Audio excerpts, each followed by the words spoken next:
Hi guys. All right, so let's keep talking about our marketing strategy just a little bit further. And so here's what we have. We want to make a distinction in the personal buying behavior where you have multiple choices. You don't have a lot of skin in the game unless it's a major cash outlay. And so as a consumer, you have choices, right? But there aren't a ton of repercussions unless it's something that took a large percent of your value or your asset value.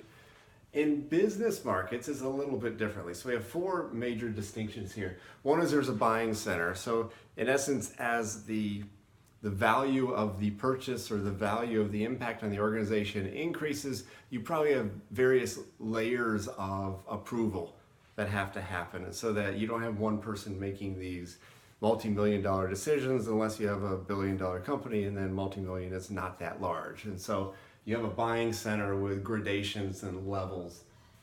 That also means there's a ton of consistency in place. So you have templates and you have ways of going to market, which is important for a large organization. You have hard and soft costs, not only hard costs in regards to labor and then of course the product making, but the soft costs in regards to downtime and opportunity costs and things like that. So you have to consider both, which as a personal consumer, you don't really have to consider it that much. Reciprocity, there are very few suppliers. And so in essence, you can't enter an agreement with a supplier and then in essence, you kind of walk away from them, right? So there's an expectation that when they do business with you, you'll do business with them, you'll keep that cycle going. You might have to bid it out for a request for proposal or RFP, but in reality, you keep that reciprocal relationship going for the most part. And then mutual dependence. This is an inherent trait that mutual dependence is there in every relationship that has to do with business to business, buying and consuming. You can't agree to provide the glass for the Apple phones without building a plant that will supply the Apple phones, and so you depend on them, and they depend on you because the finished product needs that glass, and there aren't that many people who are designed to make that glass, and so there is a mutual dependence there. Let's move over here a little bit. This is a little bit on target marketing, and so 5 different areas, and in essence, you probably already have this in your organization, so this is more confirming with your organization or also understanding whether or not you want to branch out into a different way of targeting your market. But remember, you target your market because your resources are finite, right? So you need to understand exactly where to fish, which pond to fish in to make sure you have the right customers. And so you have 5 different ways of looking at it. You can have single segment meaning that you are Porsche. You have one segment. You have one segment of people who can buy your cars. You do a very nice job attracting them. They like you. You have brand advocacy and everything's fine. You don't go through and make a Porsche for $15,000 because that's not your segment. They might buy it, but the people who buy it at $80,000 to $100,000 are not going to appreciate that. And so you have one segment that you take care of. The other one would be selective. And so in regards to selective, that would be in commodities.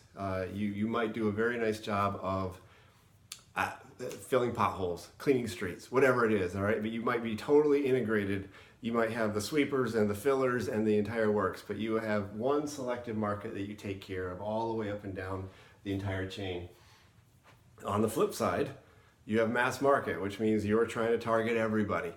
The Walmart of this segment would mean, let's take care of everybody, right? There's nothing wrong with that as long as you have a supply chain that rewards that. And Walmart does. Walmart keeps a very tight assortment, even though it doesn't look like it.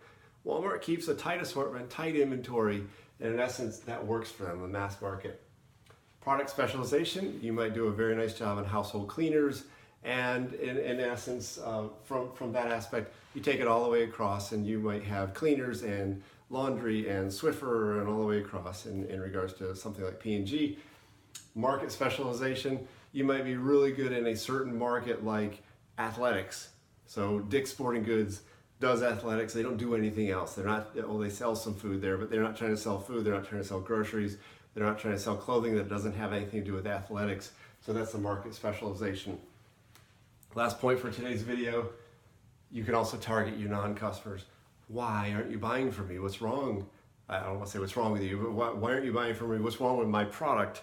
And why aren't you buying it from me? And so you can target them. You can actually look at people who use a product that you should be fulfilling and they're not buying from you, and try to figure it out. So that is it for today's video.